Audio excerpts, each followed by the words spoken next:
Gabayan ng ating mahal na Panginoon. Almighty God in heaven, the name of Jesus, and the person of our beloved Pastor Welden Suad Almeida, thank you so much for anointing a part of our program, praising song, testimony of our beloved brethren, that you are blessed. And please, forgive us, Lord Jesus, touch the hearts and mind of everyone that listen to our program this night. Beloved listeners, viewers, we humbly ask you to please anoint your word. Lord Jesus, open their understanding to the truth. Bless them, O God. And then I went the word, O Lord Jesus, for I cannot do anything by myself. In the mighty name of Jesus, demons of doubts and belief, demons of hindrances, as out in Jesus' name. We bless you one in Jesus' name. Amen and amen. Praise the Lord. At mga kapatid, ngayon, ihanda niyo po yung mga ballpen, papel, para isulat niyo po ang mga verse na ating pag-aralan at para maunawaan niyo po ng maigi ang salita ng Diyos. Napakahalaga po ang Word of God. Ito po ay pagkain ng ating spiritual life o sa ating kaluluwa, mga minamahal, at sa ating katawan, para maging malusog, maging maganda, kailangan nating kumain. At yung iba, 5 times, 3 times. Bihira lang yung mga 2 times na kumakain. Amin na mahal. At yung iba, alos, oras-oras. Ano yung mga abudansya sa mga pangangailangan. No? So, laging kumakain. Pero ang tanong, yung ating spiritual part, yung ating kaluluwa, pinapakain ba natin? So, ang pagkain ng kaluluwa ay yung salita ng Diyos. Sabi ng Biblia, hindi lamang po nabubuhay ang tao sa pamamagitan ng literal na pagkain, bagko sa bubuhay din po ang tao sa pamamagitan ng spiritual food. Ito po yung salita ng ating mahal na Panginoong Jesucristo. Ano mga kapatid, yung ating pong topic ngayon, ang tamang pagsamba. So, ang tamang pagsamba. Ito po yung topic natin ngayon. And then, mabasa po natin yung ating key verse from the book of John, chapter 4, verse 23 up to 24. But the hour cometh, and now is, when the true worshippers shall worship the Father in spirit and in truth, for the Father seeketh such to worship Him. God is a spirit, and they that worship Him must worship Him in spirit and in truth. Galog. Dadapat tumarating ang mga oras, at ngayon nga nasasambahin ang mga tunay na mananamba ang Ama sa Espiritu at katotohanan. Abagat inahanap ng Ama ang magayon na maging mananamba sa Kanya. Ang Diyos ay Espiritu, at ang mga sa Kanya ay nagsisamba ay kinakailangang magsisamba sa Espiritu at sa katotohanan. Uriin natin dakilang Diyos, ang Diyos ang magpala sa Kanyang banal na salita. One of the reasons why we are here in this world is to worship. Ito po yung dahilan, mga minamahal. Bakit nandito tayo sa daigdig na ito? Para magsamba, magpupuri sa ating mahal na Panginoon. Pero mga kapatid, masakit isipin. Marami tayong mga tao na nakikita na hindi marunong magpasalamat sa Diyos. Hindi marunong magsamba. Mabuti pa yung ibon na samba-samba, lagi pang sumasamba. At hindi nagpupuri sa mahal na Panginoon. Hindi nila alam anong dahilan bakit nandito sila sa mundong ito. Kaya mapalad yung mga sinabi sa Biblia na chosen generation. In our generation, mapalad ka kung ikaw ay pinili ng mahal na Panginoon. Dahil pagka ikaw ay pinili ng Diyos, matutunan mo kung ano yung nararapat para sa kaluwalhatian ng mahal na Panginoon. From the book of 1 Peter chapter 2, verse 9. But ye are a chosen generation, a royal priesthood, an holy nation, a peculiar people, that ye should show forth the praises of him who hath called you out of darkness into his marvelous light. Sa Tagalog, tatapat kayo isang lahing hirang, isang makaharing pagkasaserdote, bansang banal, bayang pag-aari sarili ng Diyos, upang inyong ipahayag ang mga karangalan niya ang tumawag sa inyo mula sa kadiliman hanggang sa kanyang kagilagilalas na kaliwanagan. Yung mga minamahal, pagka ikaw ay tinawag ng Diyos, kasi ang tao, pagkasilang mo sa mundong ito, nandyan na yung mga masamang espiritu. Kaya mga tao ay kahit hindi tinuturuan ng mga magulang na gumawa ng kasamaan, nagtataka na lang sila, paglaki ng bata ay naging masama. Kasi mga minamahal, mayroong hari ng kadiliman na dito sa lupa nagasik ng lagim. Yung mga tao ay naging masama. Sinabi dito, tumawag sa inyo mula sa kadiliman. Ibig sabihin, mga kabatid, kahit kami na nasa kaliwanagan na ngayon, kami din po ay dating nasa kadiliman. Ibig sabihin, yung mga gawa namin noon ay nasa kadiliman. Yung mga masamang gawa. Pag gumawa ka ng kasamaan, tinatawag ka na nasa kadiliman. Kasi, ang gawa ng kadiliman ay puro kasamaan. Ikumpara mo sa mga taong nasa kaliwanagan, yung kanilang mga gawa, mga kabatid, ay mga mabubuting gawa. Kasi nasa kaliwanagan eh. Sabi nga ng ibang mga ngaral, black is black, white is white. Kaya kung gusto mong umanib sa malinis o sa puti, kailangan mong gumawa ng mabuti. Pero kung ayaw mo, pipiliin mo, mga minamahal, yung kadiliman, so yung magawa mo ay kasamaan.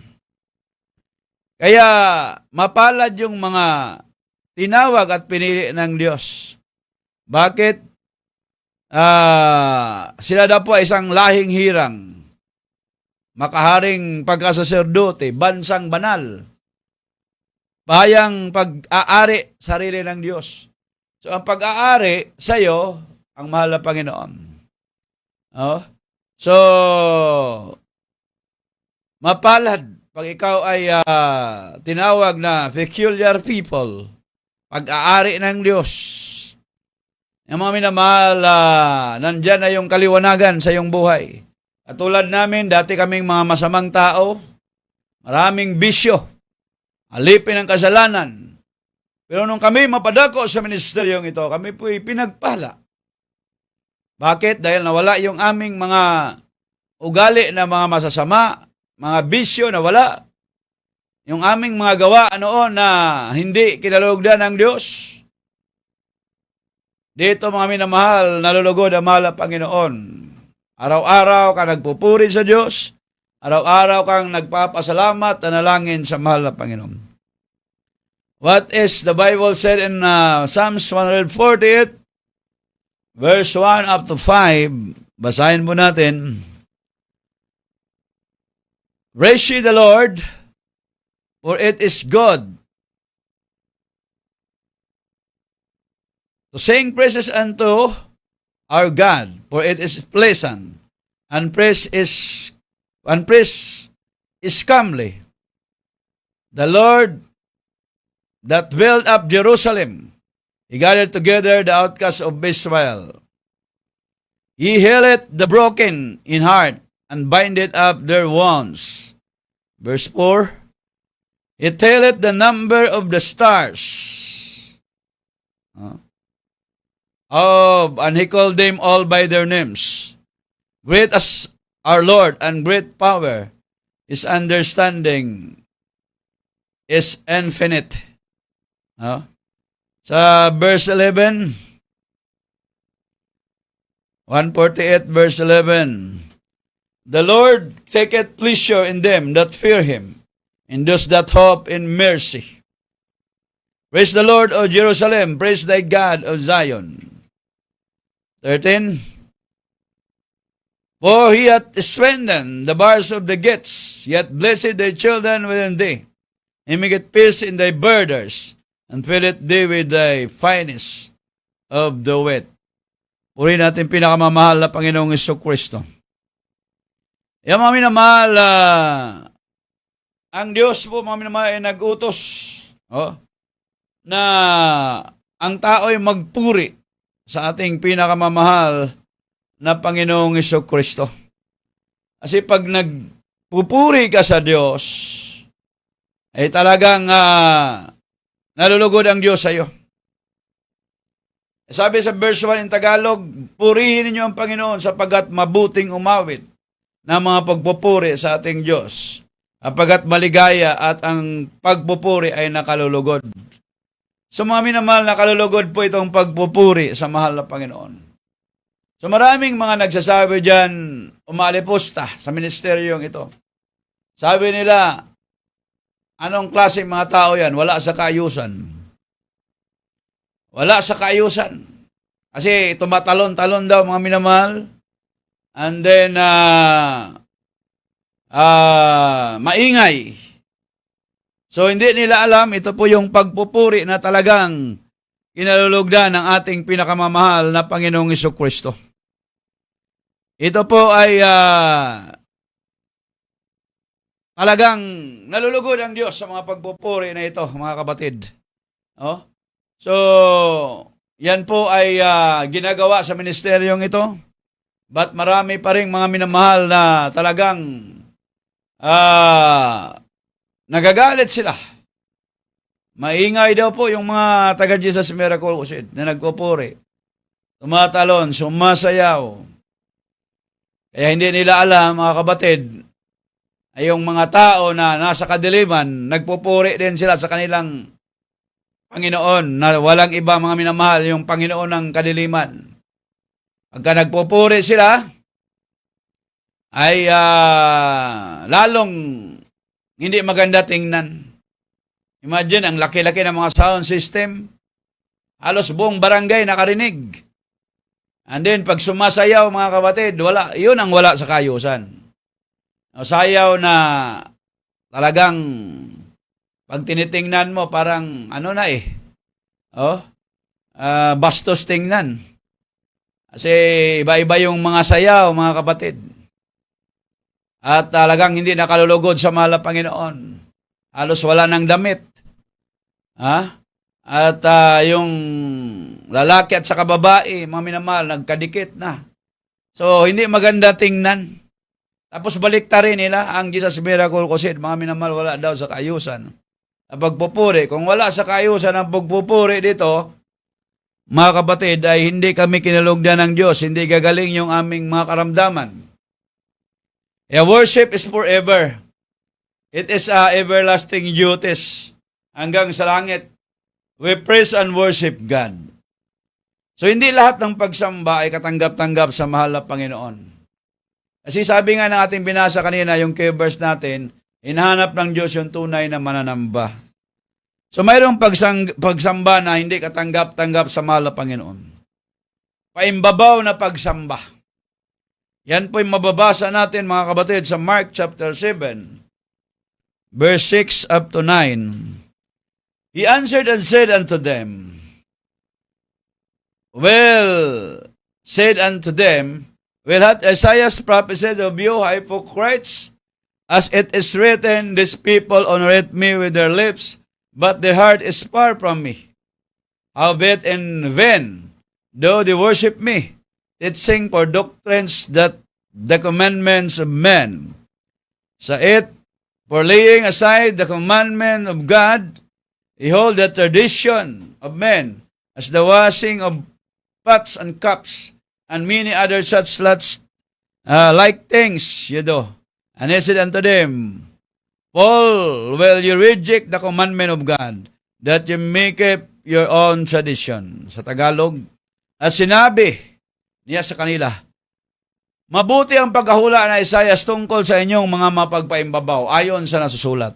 Ang bayang ito'y ginagala ako ng kaninyang mga labi. Tatapat ang kanilang puso ay malayo sa akin.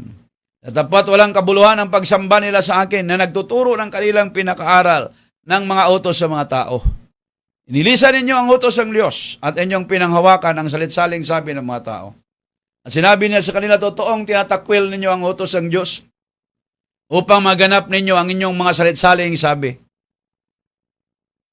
Sapagkat sinabi ni Moises, igalang mo ang iyong ama at iyong ina, at ang manungayaw sa ama o sa ina ay mamatay siyang walang pagsala. So ang Diyos po ang pala ng kanyang banal na salita. So malayo ang puso sa Diyos, mga minamahal. So nagsasamba nga. Nagsasamba pero malayo ang puso ng Diyos. Ito po yung pagsamba na hindi kinalugdan ng mahal na Panginoon. Kaya maraming nagsamba, nagpunta lang sambahan, mga minamahal, parang ginawang plaza yung sambahan. Andoon pa, may kasama pa mga minamahal na may mga magsyuta, nagholdingan ba sa simbahan, parang ginawang plaza. Amin mahal, hindi yan kinalugdan ng Diyos sa pagsamba. At yung kinalugdan ng Diyos sa pagsamba, yung malapit yung puso, hindi yung malayo. Malayo ang puso, malayo din yung isip. Kaya sabi nga ng binasa natin, ito po yung sinusunod nila ang salit-saling sabi, tradition of men. At ang pagsamba sa mga Diyos-Diyosan, ito din po ay hindi kaya-aya sa mahal na Panginoon. Hindi kinalugdan ng Diyos, mga minamahal, yung mga sumasamba sa mga Diyos-Diyosan. Hindi tunay at tapat ng pagsamba.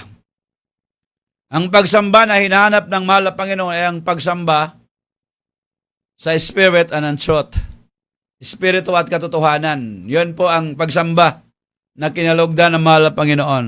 Sa atin nabasa kanina in John 4:23 na hinahanap ng mahal na Panginoon ang tunay na sasamba sa Kanya.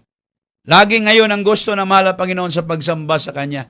Kaya sinabi nga doon, at ngayon nga. So sa pagsamba sa Diyos, hindi mahalaga kung anong uri ng tao ka. Profesional, duka, mayaman, may pinag-aralan o walang pinag-aralan. So, kailangang magsamba ka sa Diyos. Magpuri ka sa mahal na Panginoon. Siya rin David nga, pag nagpupuri hindi siya nahiya, mga minamahal. Mayroon pa nga isang beses nagpupuri siya na yung mga damit niya ay talagang nasisira yung kanyang mga damit, mga minamahal, sa pagpupuri. Pero nalulugod ang mahal na Panginoon kay King David. Bakit? Ilang taon siya naging hari, mga kapatid, at then before siya naging hari, tagabantay lang siya ng mga tupa. Talagang sinasamahan siya ng mahal na Panginoon.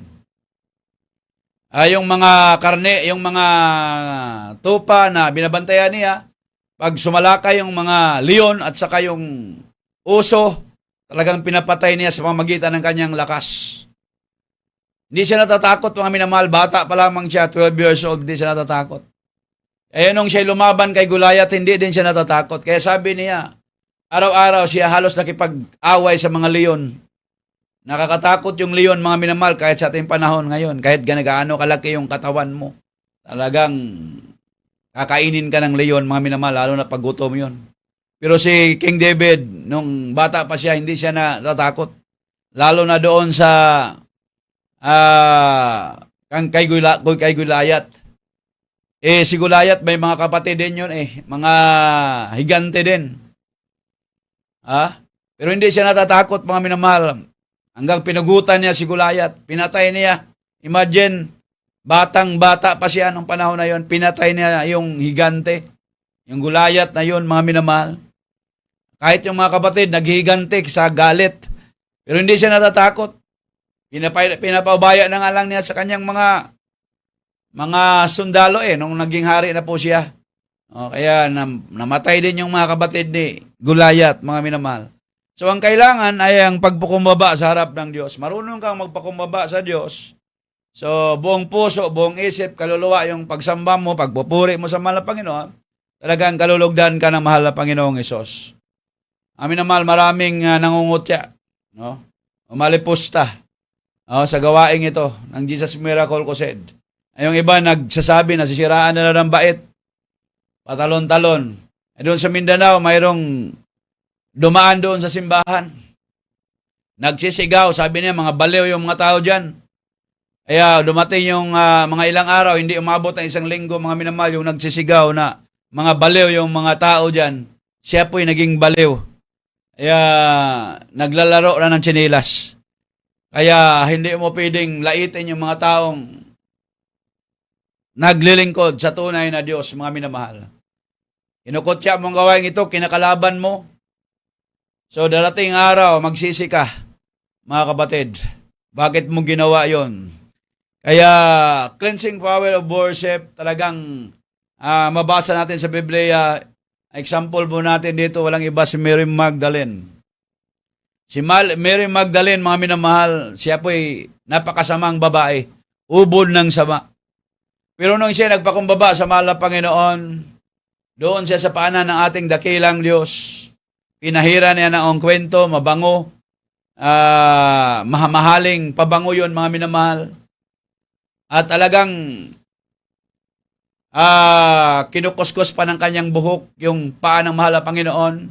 Umiiyak siya doon, yung luha niya, ginawa niyang tubig, mga minamahal, para punasan yung paa ng dating dakilang Diyos.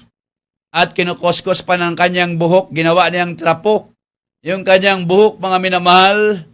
Kaya hindi siya umalis doon sa paanan ng ating mahal na Panginoon hanggang hindi siya pinatawad ng ating dakilang Diyos. Yan sabi ng mahal na Panginoon, thy sins are forgiven. Kaya mga minamahal, nung pinatawad siya ng mahal na Panginoon, ay talagang grabing laking tuwa po niya, mga minamahal, dahil na pinatawad ng Diyos yung kanyang kasalanan. Dahil sa malaki niyang pananampalataya, thy faith had saved thee. Sabi ng mahal na Panginoon, thy faith have saved thee. Go in peace. Kaya mga minamahal, paano siya nagpakita ng tamang pagsamba sa mahal na Panginoon? Kaya ang pagsambang nakakahipo ng puso ng ating dakilang Diyos. So ulitin ko, kanyang ginawa, binasag niya ang mamahaling pabango. Hinahalikan niya ang paa ng mahal na Panginoon at kinukuskos ng mahabang buhok ang mga paa ng ating dakilang Diyos. Doon nalulugod ang mahal na Panginoon. Pagka nalulugod ang Diyos sa iyo, mga kabatid, patatawarin ka, pagagalingin ka ng mahal na Panginoon at pagpalain ka pa sa lahat ng bagay. Kaysa kinakontra mo ang gawain ito. Matakot ka sa mahal na Panginoon. Hindi mo kaya ang ginagawa dito ng mga kapatira na nagpupuri sa ating dakilang Diyos. So ang mga marunong mag-worship, sabi ng Biblia, yun lamang mga tinatawag ng Diyos mula sa kadiliman at sila'y dinala sa kaliwanagan.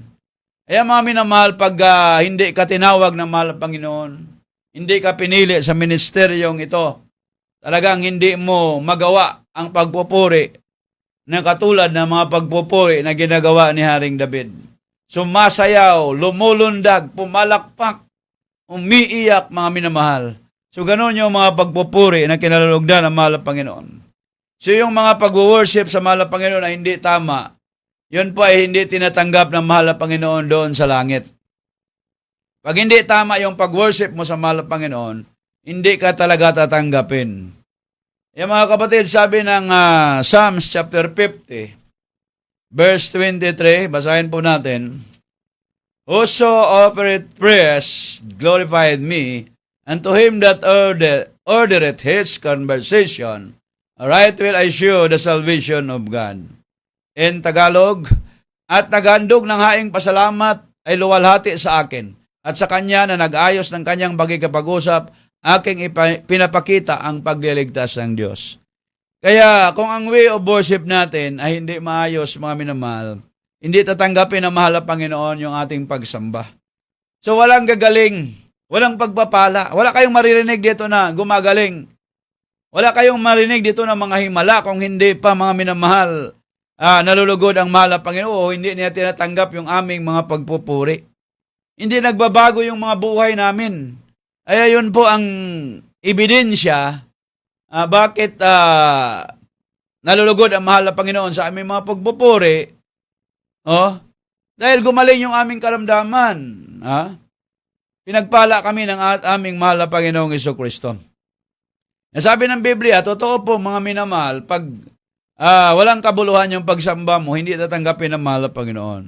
In 1 Corinthians chapter 14, verse 33, kung ating pong mababasa, sabi po dito, 14:33, For God is not the author of confusion, but of peace, as in all churches of the saints. Habagat ang Diyos ay hindi Diyos ng kaguluhan, kundi ng kapayapaan, gaya sa lahat ng mga iglesia ng mga banal. So mga minamahal, pag ang Diyos ay nalugod sa iyong pag-worship sa Kanya, tutugunin ka niya ang iyong mga prayers. Kaya kami tinutugon yung mga prayers sa amin eh.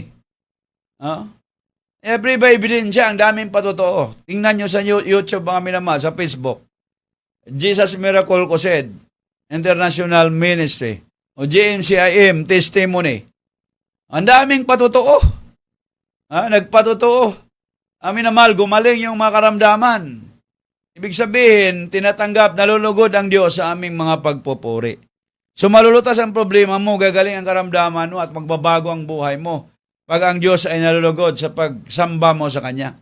All we are and all kinds of created in heaven and in earth are required to worship God. So ang question, instrument in New Testament. Praise God. Marami nagque-question din eh. Bakit daw may instrument? Mga kapatid. So, talagang maganda talaga ang pagpupuri pag mayroong instrument. Katulad ni King David, nung siya ay nagbabantay sa kanyang mga tupa, talagang gumagamit siya ng mga instrument. Mayroong flauta, ano pa yung mga instrument na kanyang ginagamit, alpa. Ginagamit niya sa pagpupuri sa mahal na Panginoon. In Old Testament, yan po shadow. Mga kapatid, mababasa natin sa Old Testament yung mga instrument. And then sa New Testament, fulfillment. So katuparan po mga kapatid. Naging katuparan na po sa bagong tipan. At sa bagong henerasyon. Ngayon, pag nagpupuri ka sa mahal na Panginoon, ginagawa mo yung mga ginagawa sa Old Testament ng mga tao na lingkod ng Diyos, katulad ni King David, talagang kalulugdan ka ng mahal na Panginoon. Sabi nga ng ating dakilang Diyos, kung ating mababasa, last verse po natin, in Matthew chapter 5, verse 17 up to 18, i-direct na lang po natin sa Tagalog. Huwag ninyong isipin ako'y naparito upang sirain ang kautosan o ang mga propeta. Ako'y naparito hindi upang sirain, kundi upang ganapin. Sapagkat katotohanan ang sinasabi ko sa inyo, hanggang sa mga wala ang langit at lupa, ang isang tuldok o isang kudlet sa anumang paraan ay hindi mawawala sa kautosan hanggang sa maganap ang lahat ng mga bagay. So maliwanag po mga minamahal. Sabi ng mga Panginoon, hindi ako pumunta dito para sirain ang kautosan ang mga propeta. Kasi sa Old Testament, mga kapatid, yun ang ginagawa ng mga propeta eh. At sa kautosan, mayroong pagpupuri doon, pagpalakpak, pagsayaw, pagtalon, mga instrument, ginagamit din. Praise God. At hindi po, sabi ng malapang, hindi ako pumarito upang sirain. Hindi, bagkos mga minamahal, ganapin. At talagang gagawin mo talaga. Kasi sabi mga minamahal, hanggang sa mga wala ang langit at ang lupa, ang isang tuldok, isang kudlit, sa anumang paraan ay hindi mawawala sa kautusan.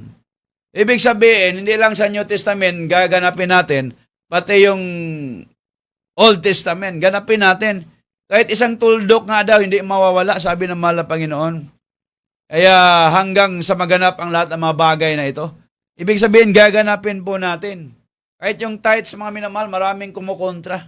Sabi nila, wala na daw yan sa ating panahon. Sa panahon lang daw po yan ng mga apostoles. Yung mga panahon lang daw po yan ng mga tao sa lumang tipan. Mga apostoles, nga ating panahon ngayon, hindi na daw kailangan magbigay, mga kapatid. Kaya hindi po yan inalis kahit sa New Testament. Kasi yan po ay susi ng pagpapala. Sabi nga ng Biblia, giving is expression of our love to God. Like our Lord Jesus, di ba? Binigay niya yung kanyang sarili. In John 3:16, di ba? Binigay niya yung bugtong na yung anak. Siya yung unang nagbigay And then, kung basahin natin sa pangalawang Korinto 8:8, hindi ako nangungusap sa tulad na sa nag-uutos, kundi gaya ng sumusubok sa mamagitan ng kasipagan ng iba ang katapatan naman ng inyong pag-ibig. To prove the sincerity of your love. Dito tayo susubukin, mga minamahal, no? Patunay yan na iniibig natin ating mahal na Panginoon sa pagsunod sa kanyang banal na kalooban. Sa mga oras ito, mga kapatid, sa mga hindi pa po nakaranas ng mga pagpapala, kagalingan ng karamdaman, kalutasan ng problema, pagbabago ng buhay, subukan niyo po sa gawain ito. But dadaan po kayo sa 4 na requirements of salvation. Faith, repentance. Una, faith, pagpananampalataya. Pangalawa, pagsisisi o repentance. Pangatlo, baptism of water. Then pang-apat, baptism of the Holy Spirit. Mahal na Panginoon na po ang gagawa niyan. Ang mga minamahal, kailangan yung manampalataya, magsisisi, talikuran yung kasalanan, magpabautismo kayo sa tubig sa pangalan ni Jesus. Para mapatawad ang iyong kasalanan at tanggapin nyo ang regalo ng ating mahal na Panginoon. Sa mga oras ito, sumunod kayo sa maigsing panalangin na aking babanggitin kung saan ka man ngayon. Sumunod ka sa panalangin na aking babanggitin. Sabihin mo, dakilang Diyos, Amang Banal, sa pangalan ni Jesus. Narito po ako isang taong makasalanan, taos pusong nagsisisi. Mula na ako'y magkaisip hanggang sa mga oras na ito. Mahal na Panginoong Jesus, tinatanggap kita bilang Diyos, Hari, tagapagligtas sa aking buhay. Gawin mo akong tunay na Kristiyano sa isip, sa puso, sa gawa at sa katotohanan. Iligtas mo pa ako, mahal na Panginoon, sampu na aking mga mahal sa buhay. Isulat mo aking pangalan sa aklat ng buhay. Sa pangalan ni Jesus na aking tinanggap. Amen. Ako naman po yung manalangin sa inyo. Dakilang Diyos, Amang Banal, sa pangalan ni Jesus, narito po mga tumatanggap sa gabing ito. Patawarin niyo po sila, iligtas mo po sila, sampu ng kanilang pamilya. Pagpalain mo, isulat ng pangalan sa aklat ng buhay. In Jesus' name we pray. Amen and amen. Verse Lord. Mga kapatid, at ngayon po idadako po tayo sa mass healing. Ano po yung inyong mga karamdaman? Walang imposible sa mahal na Panginoon. From the point of contact, ipatong yung kamay sa radio receiver. At atin pong i-cash out yan. Walang imposible sa Diyos. Praise God. At ang isang kamay sa parte ninyong katawan na may karamdaman. And then yung mga prayer request niyo, ipatong yung kamay sa screen. Ano man po yung mga kahilingan sa gabing ito, nalangin tayo. Tapos po, beloved Pastor Weldes Almeida, misalan pa kahabagan ang bawat isa sa amin, O Diyos. At sa pangalan mo, mahal na Panginoon Kristo, amin sinasaway, pinapalayas.